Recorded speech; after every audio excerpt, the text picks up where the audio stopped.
Dr. Tiar Onang Uli Sihotang. Terima kasih Dr. Tiar. Pertanyaan adalah, tadi disebutkan jika untuk antibiotik empirik pada shock dianjurkan beta-lactam. Lalu bagaimana dengan kasus di ruangan kita atau rumah sakit kita dengan petakuman yang merupakan beta-lactam resisten? Terima kasih. Menarik sekali nih pertanyaannya, bagus. Jadi begini, saya setuju sekali bahwa di dalam memberikan antibiotika empirik kita harus rasional dan bijak. Kapan kita sebut bijak? Bila kita sudah rasional disertai dengan memperhatikan pola kepekaan peta kuman setempat. Jadi memang harus kita perhatikan pola kepekaan peta kuman setempat. Dalam situasi di mana ada memang sudah mulai kita dapatkan di kepekaan kuman setempat resisten terhadap beta-lactam, bukan berarti kita tidak bisa menggunakan golongan karbapenem. Kita bisa belajar dari presentasi yang disampaikan Dr. Agung tadi, ya bagaimana kita melakukan modifikasi pemberian karbapenem ya dengan memberikan secara bolus dulu dengan dosis yang efektif 2 gram misalnya, dilanjutkan dengan prolong infusion bisa. Dan kita bisa juga belajar dari yang di pemaparan Dr. Surway tadi, saya mengkombinasikan semua speaker di sini, bahwa Dr. Surway ada menyebutkan bahwa tadi kondisi karbapenem resisten itu bisa kita berikan karbapenem, tetapi dikombinasi dengan antibiotik lain yang mungkin akan sensitif. Artinya masih ada peluang untuk kita menggunakan karbapenem. Tetapi mohon tetap perhatikan, di dalam memberikan antibiotika empirik tersebut, berulang-ulang kami sampaikan bahwa kaidah-kaidah atau prinsip-prinsip pemberian antibiotika empirik, apalagi menggunakan karbapenem, itu haruslah tetap kita perhatikan. Seperti misalnya pengambilan kultur atau pemeriksaan mikrobiologi sebelum memberikan antibiotika, kemudian bagaimana kita memperhatikan farmakokinetik, farmakodinamik obat, kemudian bagaimana kita melakukan re-evaluasi daily, jadi daily reassessment, dan setelah 72 jam kita harus sudah mempersempit spektrumnya atau dengan menggunakan prinsip deeskalasi. Dengan metode-metode yang itu yang sudah terbukti bahwa kita akan bisa meningkatkan outcome daripada pasien, meningkatkan survival, menurunkan kematian pada pasien critical illness kita, critical illness atau life threatening kita, dan tetap memperhatikan kita bisa mencegah antimikrobial resisten yang merupakan ancaman pandemi di masa depan. Mudah-mudahan bisa menjawab. Saya kembalikan ke dokter. Silakan. Terima kasih. Mungkin ada pertanyaan yang lain, dokter? Dokter, ada pertanyaan? Silakan.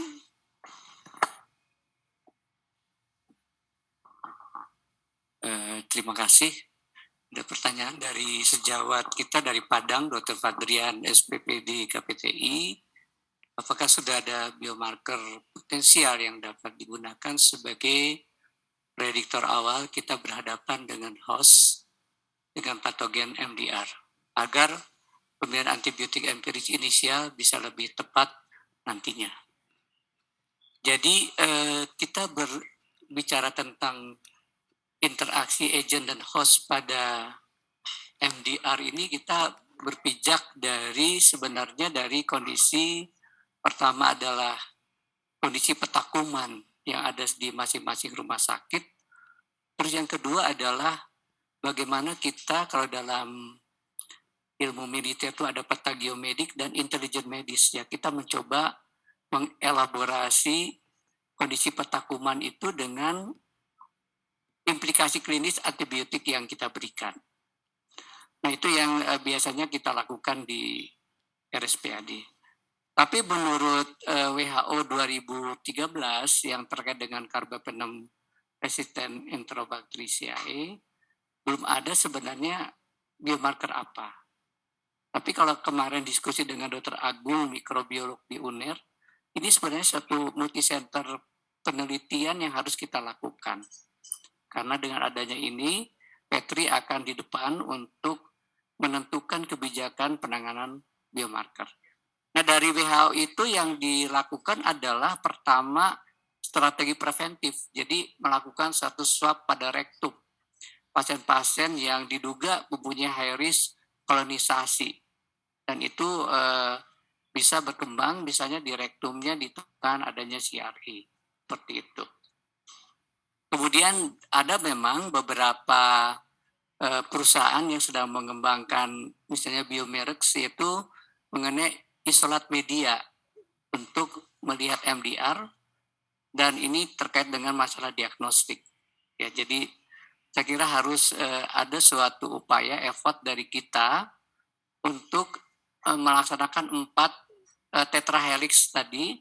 Ya, salah satunya adalah bagaimana kita bisa menentukan suatu mungkin semacam parameter scoring untuk MDR pada sepsis. Terima kasih. Terima kasih Dr. Soroy yang sudah menjelaskan tentang pertanyaannya tadi. Mungkin Dr. Agung kami Ya, persilakan. terima kasih Dr. Nini. Untuk pertanyaan pertama itu dari Saudari Erni Setiawati. Terima kasih atas pertanyaannya.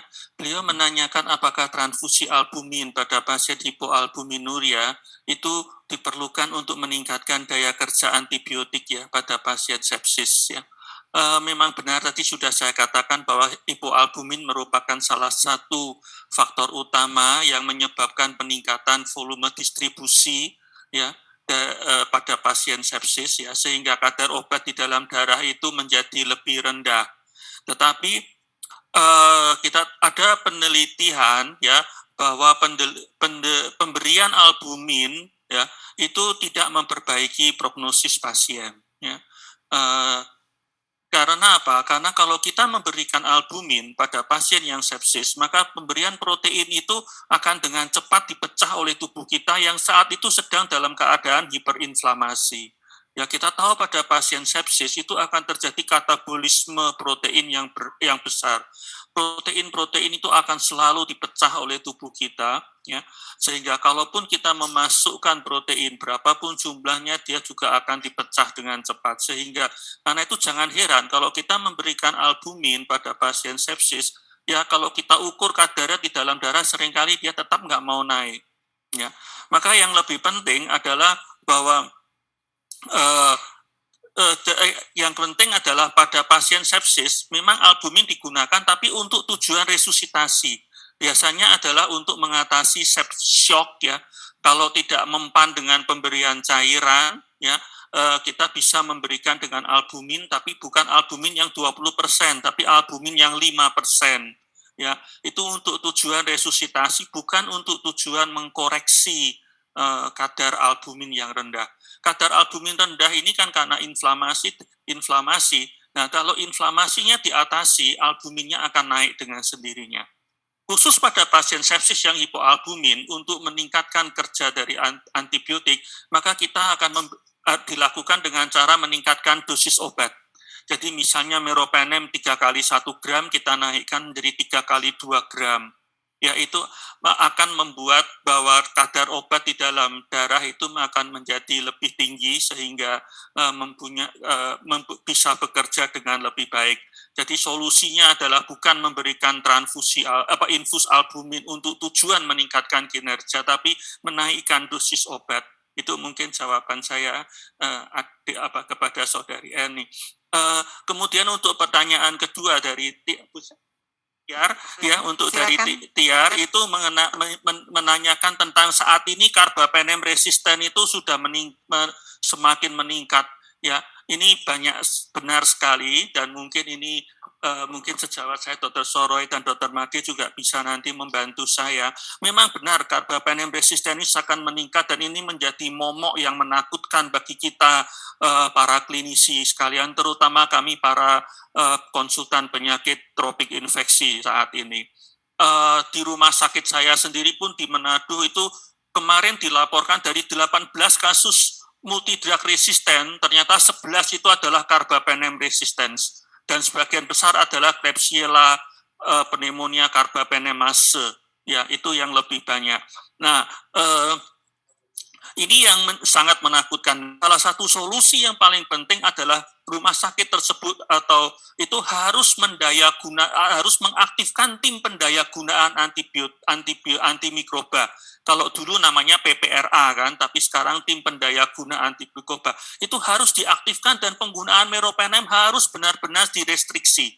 Hanya digunakan pada pasien-pasien sepsis yang memang ada pasien-pasien sepsis yang benar-benar yakin sepsis dan terutama sepsis yang ada faktor risiko untuk MDRO, faktor risiko ESBL terutama.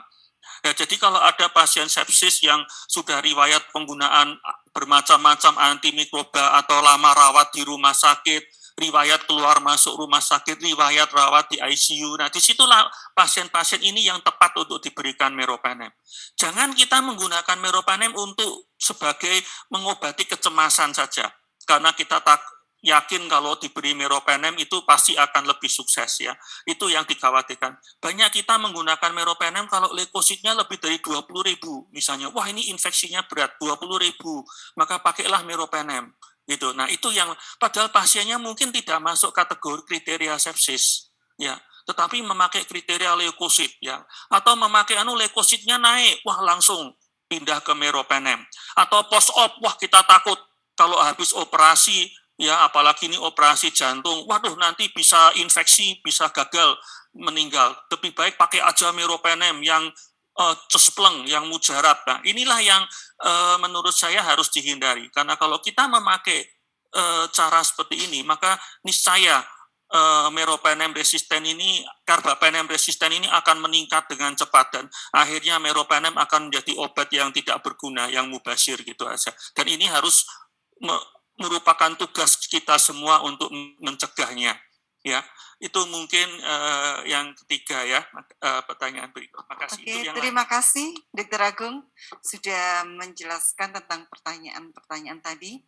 Karena waktunya sudah selesai, maka untuk pertanyaan-pertanyaan nanti akan